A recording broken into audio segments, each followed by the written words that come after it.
Perantauan Laksmi dimulai dengan datang ke pabrik kapas. Di sini Laksmi mendapat ilmu baru, bahwa kapas yang digunakan olehnya adalah kapas biasa, sedangkan kapas yang digunakan pembalut bermerek terbuat dari serat selulosa. Kemudian Laksmi datang ke perguruan tinggi untuk mencari tahu bagaimana caranya dia bisa mendapatkan serat selulosa. Tetapi ternyata tidak semudah yang Laksmi pikirkan. Dia harus bekerja menjadi pembantu di rumah salah satu profesor yang bekerja di universitas tersebut untuk mendapatkan ilmu secara gratis. Walaupun pada kenyataannya, si profesor jarang berada di rumah. Si anak profesor kemudian memberitahu, kalau Laksmi ingin tahu tentang sesuatu, dia bisa mencarinya di Google. Dari situlah Laksmi kembali mendapatkan ilmu tentang cara kinerja serat selulosa yang tetap kering walaupun dibasahi air. Kemudian si anak profesor menyuruh Laksmi untuk menghubungi sebuah perusahaan Amerika yang menjual serat selulosa. Laksmi harus memberikan identitas perusahaannya agar si perusahaan Amerika mau memberikan sampel dari serat selulosa.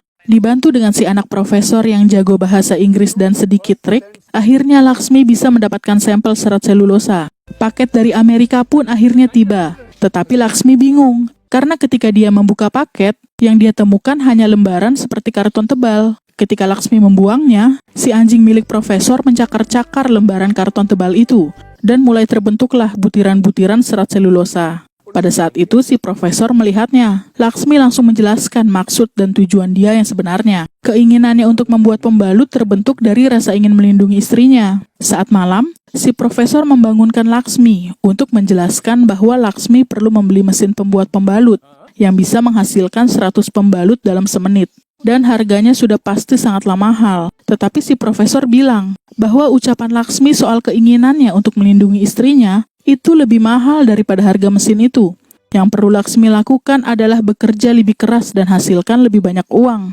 Ketika si profesor pergi, Laksmi melihat proses pembuatan pembalut yang si mesin lakukan. Pertama, serat selulosa harus dipulverization atau dihancurkan. Lalu Laksmi ingat bagaimana cara Gayatri menghancurkan kelapa. Langkah kedua, serat selulosa dikompres atau ditekan sehingga membentuk serat yang padat dan pipih. Gayatri pun pernah melakukan hal serupa dengan rolling pin saat hendak memipihkan adonan kue. Lalu langkah selanjutnya adalah interfusion. Dalam hal ini maksudnya pembungkusan serat selulosa. Laksmi pun ingat Gayatri pernah melakukannya juga ketika memasak. Dan terakhir, sterilization, agar pembalut menjadi steril, sehat, dan aman untuk dipakai. Gayatri pernah melakukan hal serupa dengan menjemur bahan makanannya di sinar matahari. Semua proses itu Laksmi pelajari secara otodidak di dalam ingatannya. Ketika Laksmi sudah sangat mantap dengan ilmu yang dia punya, dia pamit pergi dari rumah si profesor untuk merancang sebuah mesin pembuat pembalut. Hal pertama yang Laksmi lakukan adalah menyewa sebuah gudang kosong.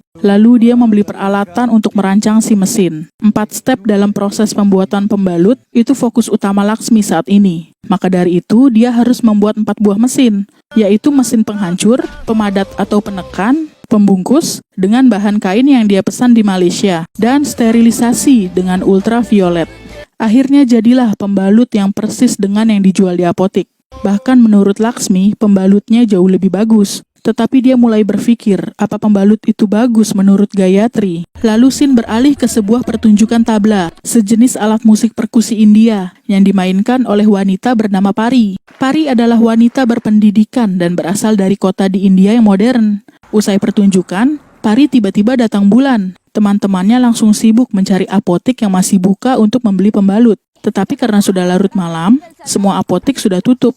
Sampai akhirnya mereka bertemu dengan Laksmi. Si teman bertanya di mana apotik yang masih buka untuk membeli pembalut. Tetapi Laksmi malah mengeluarkan pembalut buatannya. Mereka pun mengambil pembalut itu dengan wajah kebingungan. Laksmi senang karena dia tidak perlu bersusah payah mencari orang yang mau mencoba pembalutnya. Dan dia hanya tinggal menunggu feedbacknya. Esok paginya, Laksmi menghampiri penginapan milik Pari untuk meminta pendapat soal pembalutnya. Pari bilang pembalutnya sama aja seperti pembalut yang sering dia pakai. Laksmi senang bukan main saat mendengarnya. Bahkan dia hampir menangis mengingat perjuangannya untuk membuat benda itu. Laksmi bilang dia membuat sendiri pembalut itu dan Pari adalah pelanggan pertamanya. Beralih ke rumah Gayatri, si kakak memaksa Gayatri untuk segera menandatangani surat perceraian agar mereka tidak lagi menanggung malu. Tetapi Gayatri menolak. Dia percaya Laksmi akan berubah seperti dulu dan menjemputnya pulang. Tak lama kemudian, masuklah telepon dari Laksmi. Laksmi bilang dia sudah berhasil membuat pembalut yang aman dan sehat untuk Gayatri. Tetapi kabar baik itu bukan sesuatu yang ingin Gayatri dengar. Bahkan setelah berminggu-minggu tidak bertemu, Laksmi tidak menanyakan kabarnya dan masih saja membahas soal pembalut. Gayatri menyesal telah memberikan kesempatan pada Laksmi. Ternyata dia belum berubah. Lalu telepon diambil alih oleh si kakak yang mengatakan bahwa Gayatri akan segera menandatangani surat perceraian. Laksmi syok mendengarnya. Usaha, keringat, dan uang yang dia keluarkan tidaklah sedikit.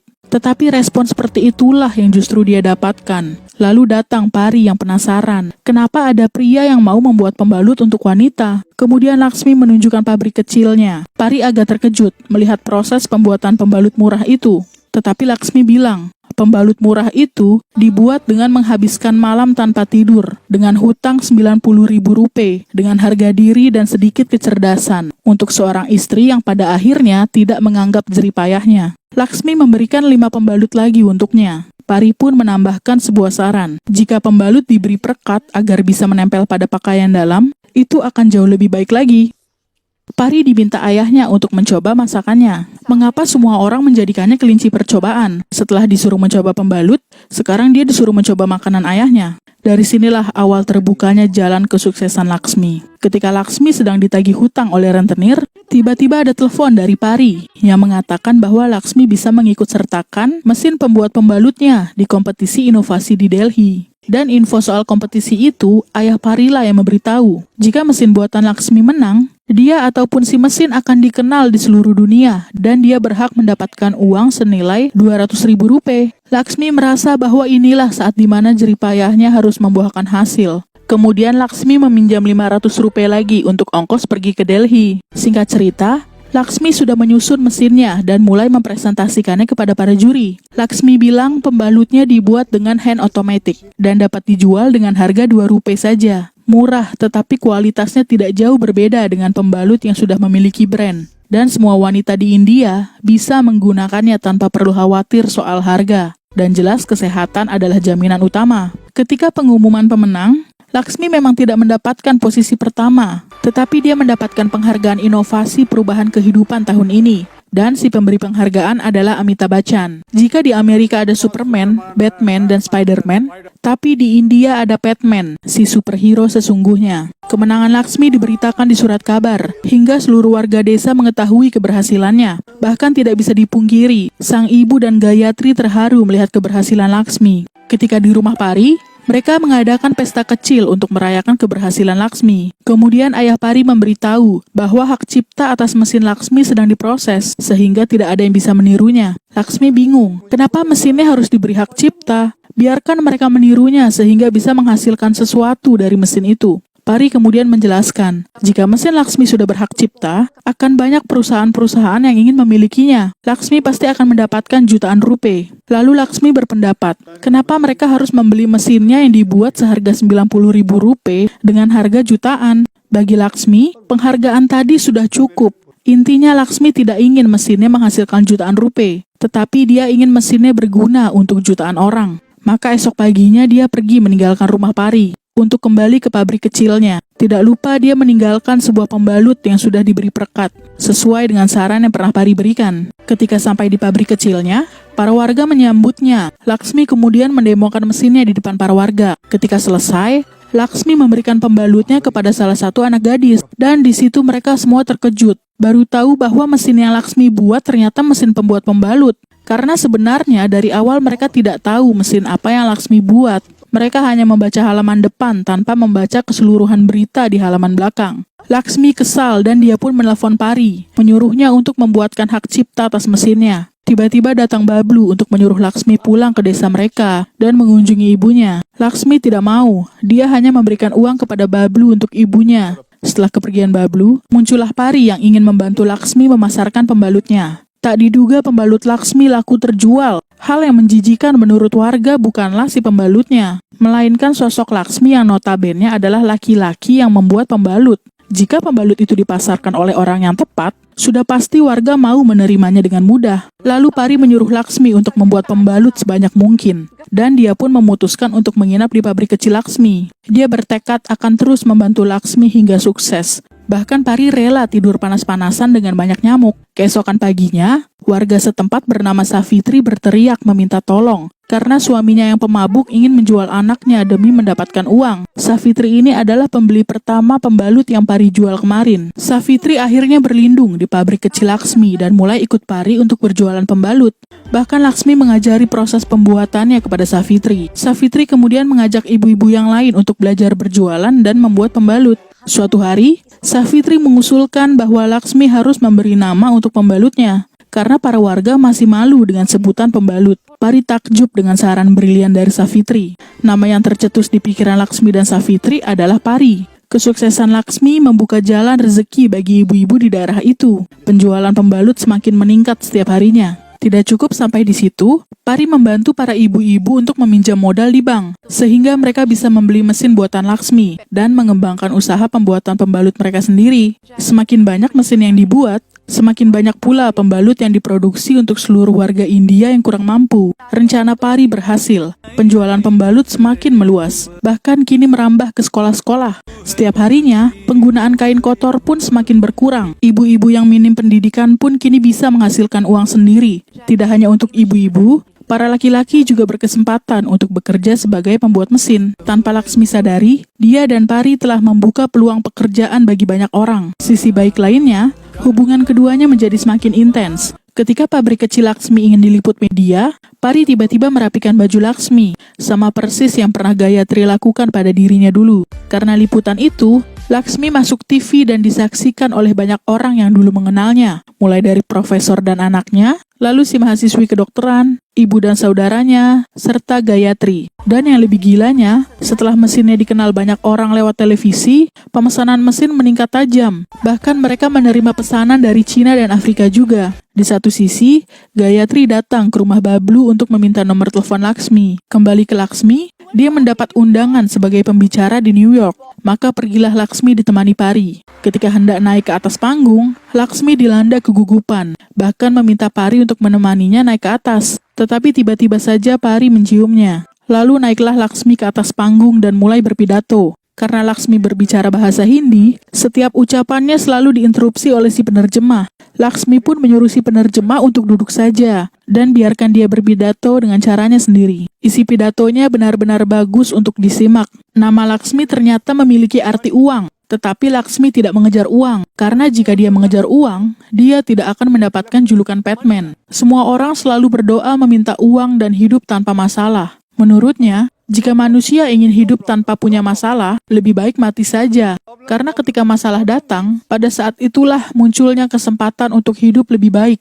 Lalu Laksmi mulai membicarakan kisahnya dengan si pembalut yang membuatnya mendapatkan julukan si Laksmi gila. Kegilaan itu dia lakukan untuk menyelamatkan istrinya, sampai akhirnya dia berhasil membuat sebuah mesin, buah dari percobaan dan kegagalannya yang berulang kali. Dengan pembalut seharga 2 rupiah, itu bisa menyelamatkan kehidupan banyak wanita. Satu yang Laksmi percayai, big man atau strong man tidak akan membuat suatu negara menjadi kuat.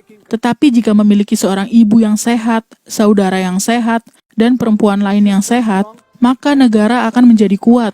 Pembalut adalah bisnis alam. Itu yang membuatnya tidak pernah turun. Sekali lagi, tujuan Laksmi bukanlah uang, tetapi membuat seluruh wanita India membuang kain kotor mereka dan beralih ke pembalut yang steril dan aman. Di akhir pidato, semua yang menyaksikan bertepuk tangan dan bangga dengan Laksmi. Di hotel, ketika Pari ingin mencium Laksmi lagi, tiba-tiba masuk telepon dari Gayatri.